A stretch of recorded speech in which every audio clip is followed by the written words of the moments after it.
topic basically is to recognize who we are, what our purpose of life is, and what we are supposed to do in this world. So I have recited a portion of the verse from Al-Quran where Allah subhanahu wa ta'ala says, "Fazkurni azkurkum." You remember me, you make my zikr, and I will remember you. Washkuruli, and you be grateful to me. Wala takfurun, do not deny my being, do not be ungrateful. So in other words, Allah subhanahu wa ta'ala says, if you remember me, I will not forget you. And you should be always thankful to me and do not deny my being or do not be ungrateful. And then I recited two verses in Persian from Iqbal. Iqbal says,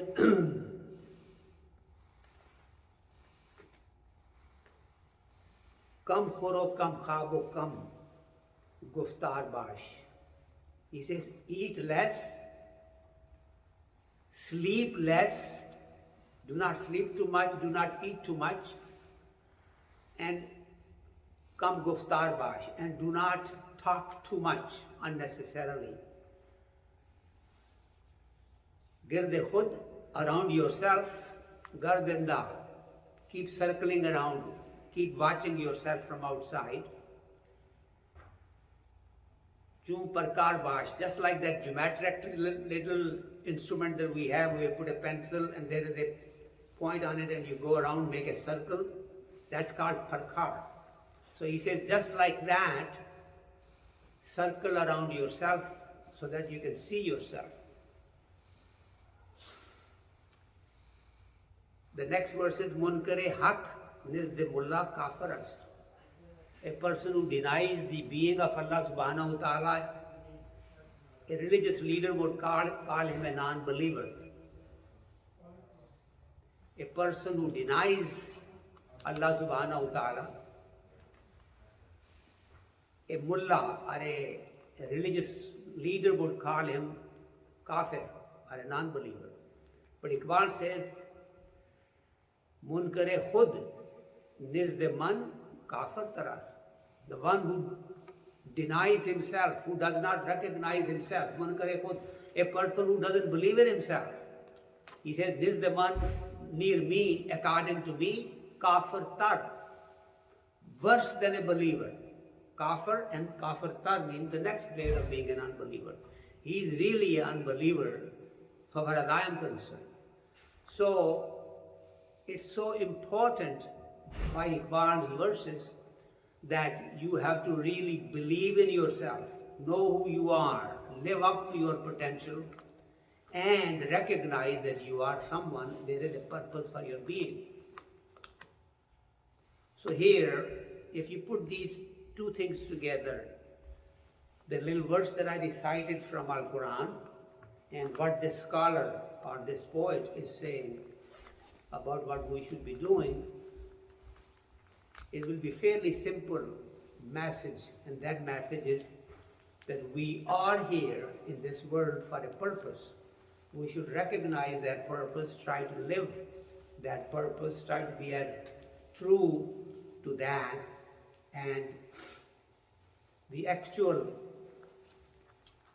practical thing that we should be doing is realizing who we are, believing in ourselves, and this way we will believe in our Creator and we will connect with Him.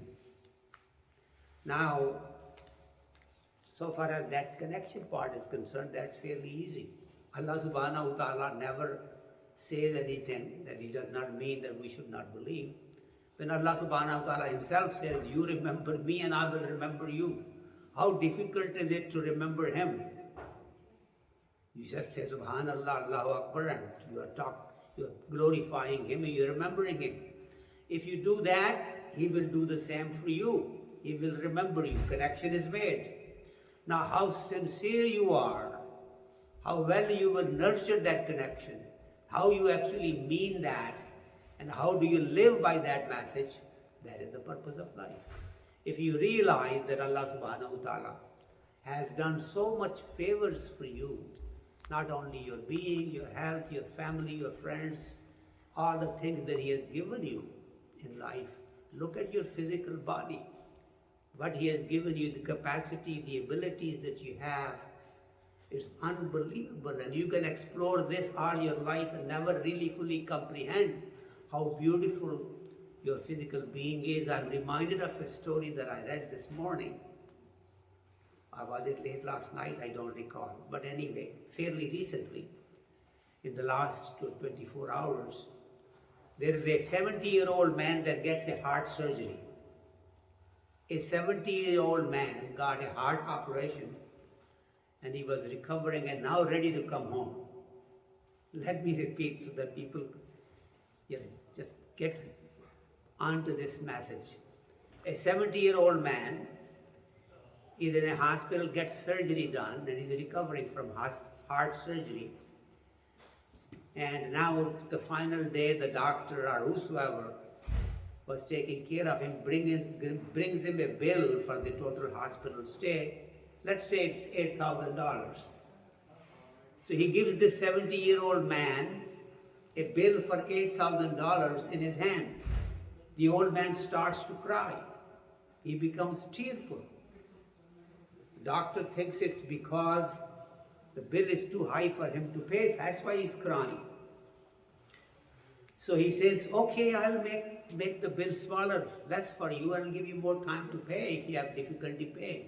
He says, doctor, it's not that I cannot pay $8,000. I can pay you $10,000. But I'm crying and I'm reminded that Allah subhanahu wa ta'ala has taken care of my heart for 70 years. He didn't charge me anything. And here for 3-4 days that I was in the hospital, you took care of my heart and you're charging me this much. So how much I should have been thankful to my Creator who has given me so much for so long, and I was not even thinking about it. Suddenly I realized how valuable all this was, and I have not been thankful to Him. I should be more thankful to Him all the time. Imagine the eyes that we have. It's unbelievable if you think about it. Eye is a camera, much better than any camera that anybody has devised. So what? I have been trying to take a picture of sunrise from my home here, where I can see the sunrise very clearly.